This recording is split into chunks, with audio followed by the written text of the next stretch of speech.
Let me show you an easy way to create an Apple account.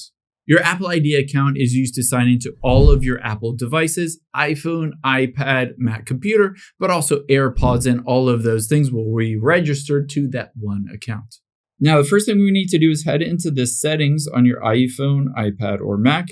From here, tap on your name at the very top. You're going to check to see your name and the Apple account ID right under it. So that email address is the email address associated with my current Apple account. If you've never signed up for one, you don't necessarily do this. But if you do have a current Apple account, you need to make sure you use a different email than that one. After you've done that, let's just open up a web browser and we'll go to account.apple.com.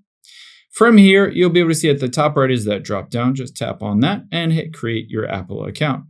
Now it says create your account. You're going to enter in your first, last name, your country, your date of birth here, your email address. Again, that email needs to be different from the one that you've used previously. If you have, enter in a password that you want, a phone number, and then just get a verify with a text message or a call. You can choose to check or uncheck whether you want announcements or notifications.